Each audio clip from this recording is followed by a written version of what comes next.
इंद्र कुमार। हिंदी व्याकरण कक्षा में आप सभी का हार्दिक अभिनंदन है।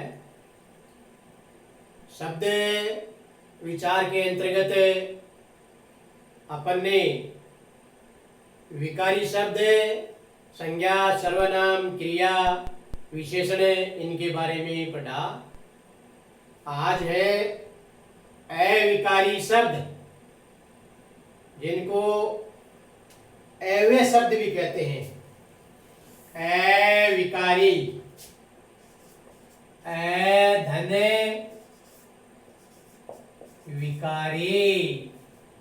विकारी का अर्थ होता है जिसमें बदलाव हो, और अ लगते ही यह बन जाएगा अविकारी, अर्थात जिसमें कोई बदलाव न हो या कोई परिवर्तन न हो। ऐसे ही यह है अधन व्यय। व्यय यानी खर्च, उपसर्ग लगते ही जिसमें व्यय न हो, अर्थात अविकारी और अव्यय शब्द जिन शब्दों के रूप में कोई बदलाव या परिवर्तन या विकार न होता है उसे अविकारी शब्द कहते हैं। इसको अपरिवर्तनशील शब्द भी कह सकते हैं। अपरिवर्तनशील अर्थात जिसमें कोई परिवर्तन न हो। जैसे कुछ उदाहरण दिए गए हैं। सीता तेज भागती है, तो ये तेज। राम कल जाएगा, कल। मकान के पीछे, पेड़ है के पीछे। सुरेश और महेश मेरे मित्र हैं, इसमें और वाह तुमने कमाल कर दिखाया, वाह मैं भी चलूंगा। इन वाक्यों के अंदर तेज, कल, के पीछे, और, वाह और भी, यह अविकारी या अव्यय या अपरिवर्तनशील शब्द है।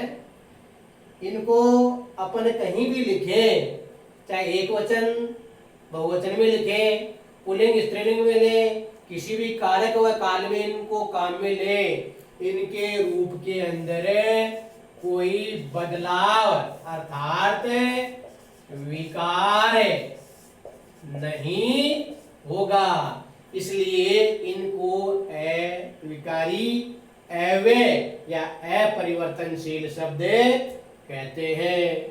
जैसे इसकी परिभाषा है, जिन शब्दों के रूप में लिंग, वचन, कारक, काल इनके आ जाने से कोई विकार या परिवर्तन अर्थात कोई बदलाव नहीं होता है, उसे अव्यय या अविकारी या अपरिवर्तनशील शब्द कहते हैं।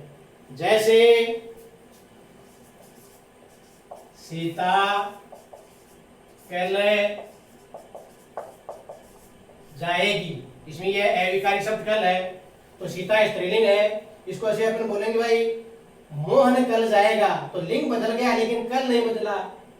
जैसे वह कल जाएगा, अब सीता और मोहन के लिए वह सर्वनाम शब्द आ गया, लेकिन यह बदल गया, यह कल नहीं।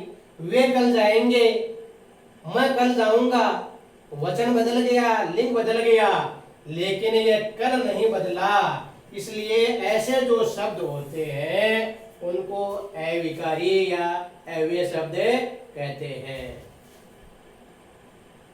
अविकारी या अव्यय शब्द 4 प्रकार के होते हैं। उसमें एक है क्रिया विशेषण है, संबंध बोधक, समुच्चय बोधक, विस्मयादि बोधक। इन चारों के बारे में अपन अलग अलग विस्तार से पढ़ेंगे। इसमें पहला है क्रिया विशेषण। क्रिया विशेषण शब्द से ही स्पष्ट है। एक शब्द इसमें है क्रिया, अर्थात किसी काम का करना या होना। विशेषण का अर्थ है विशेषता। तो इसकी परिभाषा हो जाएगी क्रिया की विशेषता बतलाने वाले शब्दों को क्रिया विशेषण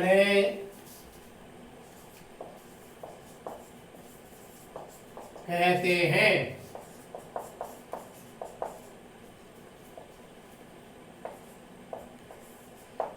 ये इसकी परिभाषा है। क्रिया की विशेषता बतलाने वाले शब्दों को क्रिया विशेषण कहते हैं। जैसे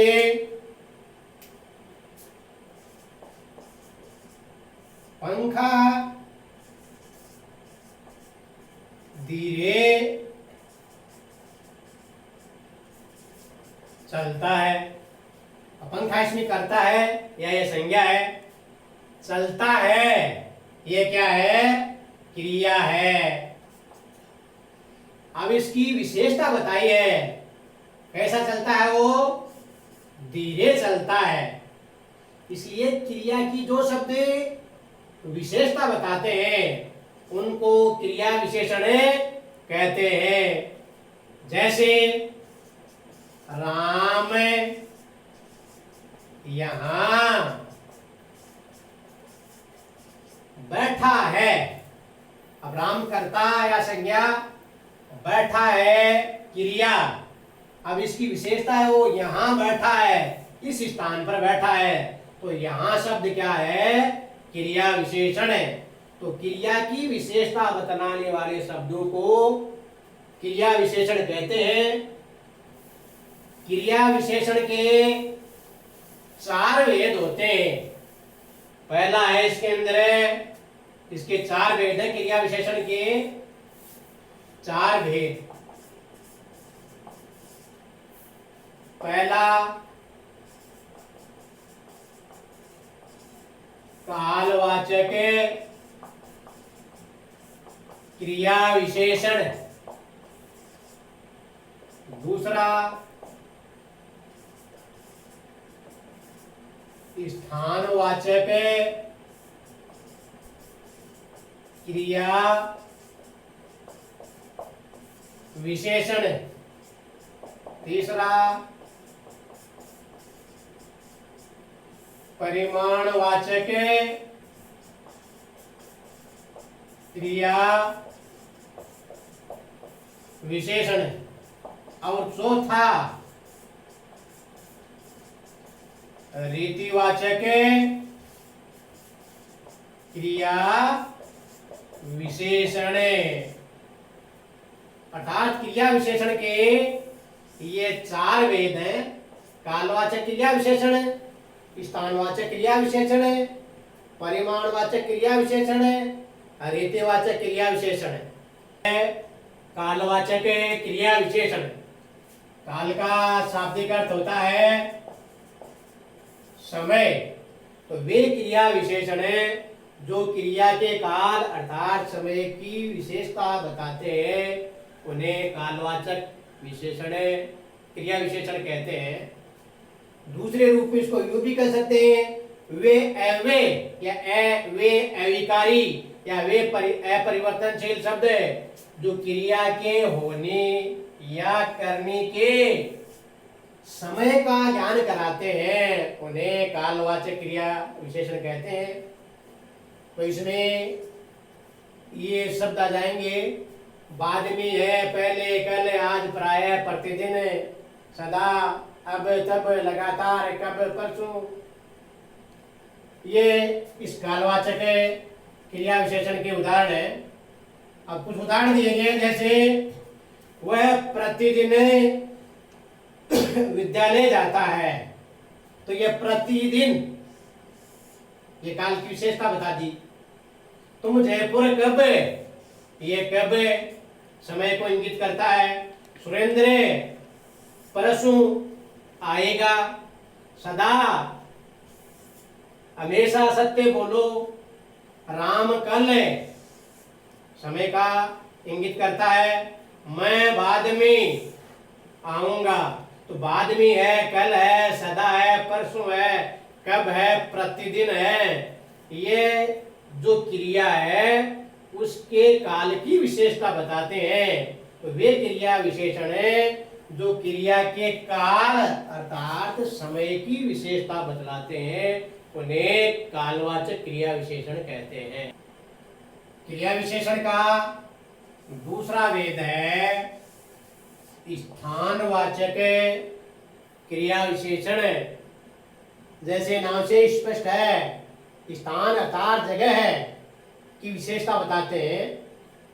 तो इसकी परिभाषा है वे क्रिया विशेषण जो स्थान अर्थात जगह की विशेषता बतलाते हैं या दिशा का बोध कराते हैं, उसे स्थानवाचक क्रिया विशेषण कह सकते हैं। दूसरे रूप में वो भी कह सकते हैं वे एवे शब्द जो क्रिया के स्थान या दिशा का बोध कराते हैं, स्थानवाचक क्रिया विशेषण कहलाते हैं। जैसे ऊपर नीचे, पास दूर, इधर उधर, यहाँ वहाँ, जहाँ तहाँ, दाएं बाएं, अंदर बाहर, निकट, सर्वत्र आदि, सर्वत्र सब जगह, ये सारे शब्द हैं, ये स्थान का सूचना प्रदान करते हैं। जैसे पिताजी अंदर हैं, अब ये अंदर शब्द है, ये स्थान जगह के बारे में बता रहा है कि भाई कमरा है या और कोई जगह है उसके अंदर है पिताजी। मोहन बाहर खड़ा है, ये बाहर है। संदीप दाईं ओर बैठा है, दाईं ओर। धर्म की सर्वत्र यानी सब जगह विजय होती है। राहगीर पेड़ के नीचे सो रहा है। तो ये क्रियाएं हैं और अंदर बाहर दाएं सर्वत्र नीचे, इन क्रियाओं की विशेषता बताते हैं। और ये कैसी क्रियाओं के लिए है? ये स्थान के लिए है। अंदर बाहर दाएं सर्वत्र, ऊपर नीचे, पास दूर, इधर उधर, जहां तहां, यहाँ अंदर निकट, सर्वत्र सब जगह। तो ऐसे क्रिया विशेषण है जो स्थान अर्थात जगह की विशेषता बताते हैं, उनको स्थानवाचक क्रिया विशेषण कहा जाता है। क्रिया विशेषण का तीसरा भेद है परिमाणवाचक क्रिया विशेषण। परिमाण शब्द का शाब्दिक अर्थ है माप तोल। तो इसकी परिभाषा है वे क्रिया विशेषण जो क्रिया की मात्रा या परिमाण अर्थात नाप तोल की विशेषता बतलाते हैं, उसे परिमाणवाचक क्रिया विशेषण कहते हैं। या दूसरे रूप में यूं भी कह सकते हैं वे अव्यय या अविकारी या अपरिवर्तनशील शब्द जो क्रिया के होने की मात्रा या परिणाम का ज्ञान कराते हैं, परिमाणवाचक क्रिया विशेषण कहलाते हैं। जैसे इसके उदाहरण के लिए शब्द है कम है, बहुत है, कुछ है, थोड़ा, ठीक है, अधिक, जितना, उतना, खूब, बराबर आदि। उदाहरण है कम खाओ खूब पचाओ। तो ये कम और ये खूब ये नाप तोल को दर्शाते हैं। बंगाल में चावल बहुत खाया जाता है, तो यह बहुत शब्द मात्रा का द्योतक है, सूचक है। कम बोलो अर्थात बोलने का नाप तोल बताया, कम बोलो। जितना चाहो उतना पाओ, जितना और उतना, यानी अपन जितना काम करेंगे, जितनी मेहनत करेंगे, उतना ही अपन को फल मिलेगा। तो जितना उतना। कक्षा में कुछ छात्र बैठे हैं, ये छात्रों के परिमाण के बारे में, मापतोल के बारे में बताया है। तो कुछ है, उतना है, बहुत है, कम है, खूब है, ये सारे शब्द क्रिया के परिमाण की विशेषता बताते हैं, इसलिए इनको परिमाणवाचक क्रिया विशेषण कहते हैं। क्रिया विशेषण का चौथा भेद है रीतिवाचक क्रिया विशेषण। रीति का अर्थ होता है तरीका, अर्थात ढंग। परिभाषा है वे क्रिया विशेषण जो क्रिया की रीति या ढंग की विशेषता बताते हैं, रीतिवाचक क्रिया विशेषण कहलाते हैं। दूसरे रूप में इसको यूं भी कह सकते हैं वे अव्यय या अविकारी या अपरिवर्तनशील शब्द जो क्रिया के होने के रीति यानी तरीके या ढंग यानी प्रणाली के बोध कराते हैं, उनको रीतिवाचक क्रिया विशेषण कहते हैं। जैसे धीरे धीरे है, सहसा अचानक, शीघ्र जल्दी, तेज मानो शायद, मीठा अचानक, यथाशक्ति अपनी इच्छा ताकत स्वयं आदि शब्द हैं। ये रीतिवाचक क्रिया विशेषण के उदाहरण हैं। जैसे उदाहरण के लिए वाक्य है मोहन अचानक रो पड़ा, तो ये रो पड़ा क्या है? ये क्रिया है, इसकी ये विशेषता बताई, ये अचानक रो पड़ा। मोहन करता है, अंकित ध्यान पूर्वक पढ़ता है, तो पढ़ने का यह तरीका है ध्यान पूर्वक, अर्थात मन लगा कर। पंखा है, उसकी चलने का तरीका है धीरे धीरे, इसलिए चलता है, यह क्रिया है, इसकी विशेषता है धीरे धीरे। घोड़ा तेज दौड़ता है, यह क्रिया है, क्रिया। अब इसकी विशेषता है वो तेज, तो यह तेज शब्द हो गया क्रिया विशेषण है। कैसा क्रिया विशेषण है? रीतिवाचक क्रिया विशेषण है। सभी शीघ्र चलो, शीघ्र यानी जल्दी चलो, तो ये चलने की तरीका है, ढंग है, रीति है, प्रणाली है, शीघ्र। तो इन उदाहरणों में अचानक, ध्यानपूर्वक, धीरे धीरे, तेज, शीघ्र, ये इन क्रियाओं की विशेषता बता रहे हैं, इसलिए इन शब्दों को रीतिवाचक क्रिया विशेषण के अंतर्गत शामिल किया जाएगा। विशेषण व क्रिया विशेषण की क्या पहचान है? जैसे एक उदाहरण है मोहन अच्छा लड़का है। दूसरा उदाहरण है मोहन अच्छा गाता है। अब दोनों उदाहरणों में अच्छा अच्छा ये शब्द है।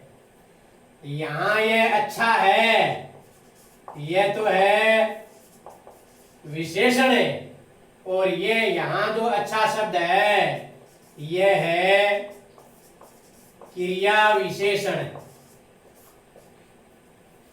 तो संज्ञा या सर्वनाम की विशेषता बताते हैं, उसे विशेषण कहते हैं। तो मोहन नाम का लड़का है, तो उसकी विशेषता बताई, वो कैसा लड़का है? अच्छा है, तो ये है अच्छा हो गया विशेषण। अब दूसरे उदाहरण में है कि मोहन अच्छा गाता है, ये गाना क्रिया है, वर्तमान काल में इसका रूप है गाता है, ये क्रिया है। इस क्रिया की ये विशेषता बताई कि वो कैसा गाता है? अच्छा गाता है, तो ये गाता है की विशेषता है, इसलिए ये अच्छा कहलाएगा, क्रिया विशेषण है। तो क्रिया से पहले लगने वाले शब्दों को तो क्रिया विशेषण कहते हैं, और संज्ञा और सर्वनाम की विशेषता बताते हैं उनको विशेषण कहा जाता है। ये इसमें पहचान है या अंतर है।